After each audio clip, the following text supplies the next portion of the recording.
ভাগ্নিকে সাপে কামড়ানো প্রায় 6 ফুট লম্বা সাপ হাতে নিয়ে হাসপাতালে হাজির হলেন মামা। ঘটনাটি ঘটেছে মুর্শিদাবাদ জেলার সালাদ থানার কাগ্রাম এলাকায়। ভাগ্নিকে সাপে কামড় দিতে দেখে মামা 6 ফুট লম্বা সাপ জ্যান্ত ধরে ভাগ্নিকে নিয়ে সটান হাসপাতালে হাজির হলেন। সাপে কামড় দিয়ে অসুস্থ নাবালিকার নাম অহনা সুলতানা, বয়স মাত্র 12 বছর। সোমবার বিকেলে মামার বাড়িতে ঘুমন্ত অবস্থায় হঠাৎই তাকে সাপে কামড়ায়। অহনার মামার বাড়িতে বেড়াতে এসেছেন রামপুরহাট থেকে কাগ্রামে। ঘটনার পর ভয় না পেয়ে বরং সাহসিকতা দেখিয়ে সাপটিকে জ্যান্ত ধরে ফেলেন মামা। তারপর অসুস্থ ভাগ্নিকে নিয়ে তড়িঘড়ি যান সালার হাসপাতালে। ঘটনাটি ঘিরে ব্যাপক চাঞ্চল্য ছড়িয়েছে কাগ্রাম এলাকায়। হাসপাতালে কর্তব্যরত চিকিৎসক সাপটিকে চিহ্নিত করেন এবং দ্রুত চিকিৎসা শুরু করেন। চিকিৎসক নুর আলম জানিয়েছেন যে সাপটি বিষাক্ত নয়, ঢ্যামনা সাপ। তবে তিনি সতর্কবার্তা দিয়েছেন যে সাপে কামড়ালে কখনো জ্যান্ত সাপ ধরে আনার প্রয়োজন নেই। আবার সাপে কামড়ানো রোগীর শরীরে একাধিক বাঁধন দেওয়ারও ক্ষতিকর হতে পারে। সবচেয়ে জরুরি হলো দ্রুত সম্ভব হাসপাতালে নিয়ে এসে চিকিৎসা শুরু করা। এদিকে চিকিৎসকের কাছ থেকে সচেতনতার বার্তা শোনার পর নিজের সংবাদ মাধ্যমের মুখোমুখি হয়ে সতর্ক করলো ওই 12 বছরের নাবালিকা অহনা। সে জানায় তার মতো যেন কেউ এভাবে শরীরে বাঁধন দিয়ে সময় নষ্ট না করে। সে যে ভুল করেছে তা যেন আর কেউ না করে। চিকিৎসক বলেছেন যদি বিষাক্ত সাপ হতো তাহলে এই ধরনের পদক্ষেপ প্রাণঘাতী হতে পারত। বর্তমানে অহনার শারীরিক অবস্থা স্থিতিশীল। তবে মামার এবারের অস্বাভাবিক পদক্ষেপ এবং ছোট্ট অহনার বার্তায় সচেতনতা ছড়াচ্ছে গোটা এলাকায়। আমাকে আজকে সাপে কামড়েছিল, আমি পায়ে বাঁধন বেঁধে সঙ্গে সঙ্গে হসপিটাল এসেছিলাম। ডাক্তারবাবু চিকিৎসা করেছিলেন এবং বলেছেন পায়ে বাঁধন বাঁধতে নিষেধ করেছেন। আমার মতো ভুল আপনারা করবেন না এবং সাপে কামড়ালে সঙ্গে সঙ্গে হসপিটাল আসবেন।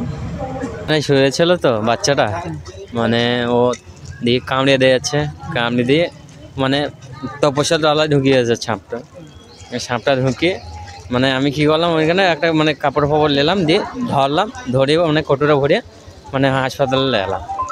হ্যাঁ কি কারণে নিয়ে আসলে দেখলাম মানে বেশি মানে সাপ কি সাপ মানে আমরা তো জানি না কি সাপ। ডাক্তার হ্যাঁ। কখন কামড়িয়েছিল? তখন 4টে বাজে। ওর নাম কি জায়গায় কামড়িয়েছে? না বয়স কত? বয়স ওই 12। কোন ক্লাসে পড়াশোনা করে? মানে 8-এ পড়ে। হ্যাঁ। তুমি কিভাবে জানলে সাপে কামড়িয়েছে? তুমি কিভাবে জানলে সাপে কামড়িয়েছে? মানে ও শুয়েছিল দিয়ে মানে কেউ বললো মানে কি মামা কামড়ে দিয়েছে। সেটাও ওইখানে আমি ধরলাম, মানে কি ওইখানে ছিল, আমাকে ডেকে এলো, আমি বাড়িতে ছিলাম। সাপটা ধরে নিয়ে আসলে? হ্যাঁ। এখন কেমন আছে? আছে, ভালো আছে, এখন ডাক্তারবাবুর কাছে আছে। তোমার মামা হচ্ছে? হ্যাঁ, ভাগ্নে আছে। বাড়ি কোথায়? কাকগ্রাম। তোমার নাম কি? রাজা শেখ। রাজা শেখ। আমার বাড়ি কাকগ্রাম। আমার বাড়ি কাকগ্রাম। কামড়েছে বাবার নাম কি? বিকি শেখ। আচ্ছা, আজ এক নাবালিকাকে সাপে কামড় দেয়, তারপর সেই জ্যান্ত সাপটি তার মামা ধরে নিয়ে এসে হাসপাতালে আসে, এই বিষয়ে কি বলবেন? আচ্ছা, অহনা সুলতানার নাম ছিল পেশেন্টটা।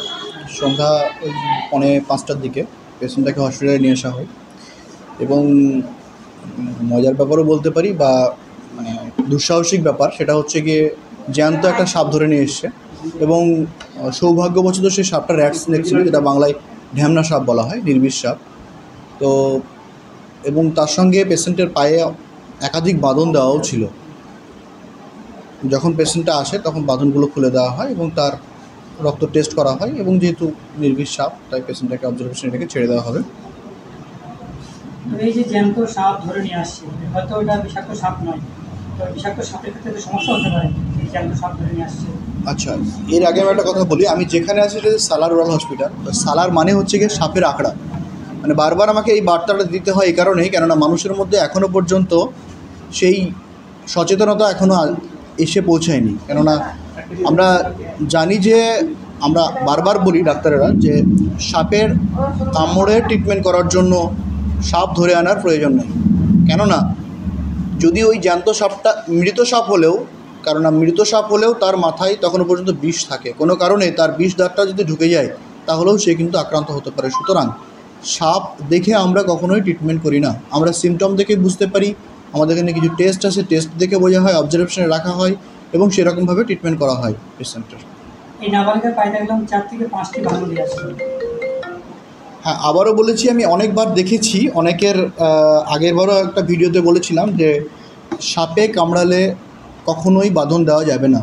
যদি সাপের কামড়ে বাঁধন দেওয়া হয় তাহলে লিম্বস, যেগুলোতে আমরা বাঁধন দিই হাত বা পা, সেগুলোতে হচ্ছে গিয়ে ব্লাড সার্কুলেশনটা কমে যায়। তার ফলে দীর্ঘ সময় ধরে যদি বাঁধন থাকে তাহলে কি হয়, ওইগুলোতে ব্লাড সাপ্লাই হচ্ছে গিয়ে না থাকার জন্য পচন পর্যন্ত ধরতে পারে।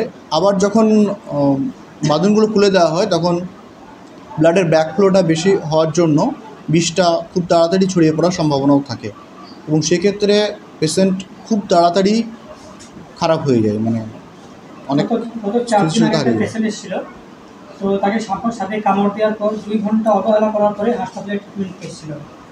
তো এই বিষয়ে কী বলবেন? গ্রাম বাংলায় এটা তো কমন ব্যাপার। তো আমরা আবারও বলছি, বারবার সচেতনতামূলক বার্তা দেওয়া হচ্ছে, যদি কাউকে কখনোই সাপে কামড়ায়, আমাদেরকে বলা হয় গোল্ডেন টাইম 100 মিনিটস, কিন্তু যত তাড়াতাড়ি পারবে তার বেঁচে যাওয়ার সম্ভাবনাও তত বেশি থাকবে হসপিটালে আসলে। কেননা ওঝা দিয়ে কোনোদিনও সাপের বিষ নামানো যায় না, ওঝা দিয়ে হাত চালিয়েও বোঝা যায় না কোন সাপে কামড়েছে। ডক্টরদের কিছু সিমটম সাইন অবজার্ভ করার পরে কিছু টেস্ট আছে, টেস্টের পরেই তার ট্রিটমেন্ট স্টার্ট হয়। তো সেক্ষেত্রে আমি বলবো যে যদি কখনও কাউকে সাপে কামড়ায়, কোনো ওঝার কাছে না গিয়ে, ঝাড়ফুঁক না করে, একদম তাবিজ কবজ না করে সঙ্গে সঙ্গে হসপিটালে চলে আসবেন। তাতে করে কি হবে, তার প্রম্পট অ্যাকশন আমরা নিতে পারবো, তার ট্রিটমেন্ট শুরু হয়ে যাবে। ইভেন এটা বলতে খুব ভালো লাগে যে আমার ডিউটি থাকা অবস্থায় ইভেন এখনও পর্যন্ত 5-6 জন অবজারভেশনে আছে, কাউকে সাপে কামড়েছে, বিষধর সাপে কামড়েছে, কাউকে হচ্ছে গিয়ে বুঝতে পারেনি কিসে কামড়েছে, মানে আননোন বাইট। আমার টাইমে অনেক পেশেন্ট, যেটা বললাম যে যেটা খরিশ সাপ বলি, কোবরা বা কেউটে, এগুলো ধরে নিয়েছে এবং তার বাইট মার্ক আছে এবং কামড়গুলো এমন এমন জায়গায় আছে বুকে কামড়েছে। এবার সেক্ষেত্রে বাঁধবে কোথায়? তো ব্যাপারটা হচ্ছে গিয়ে বাঁধার কোনো প্রশ্ন নেই। এবং আমি পরবর্তী সময় যখন রেফার করি এবং তাদেরকে ট্র্যাক করি কেমন আছে, পেশেন্টগুলো সবাই সুস্থ আছে। তো আবারও বলবো, কখনোই ডিলে করা যাবে না, যত দেরি হবে তার সুস্থ হওয়ার সম্ভাবনাটাও তার কমে যাবে।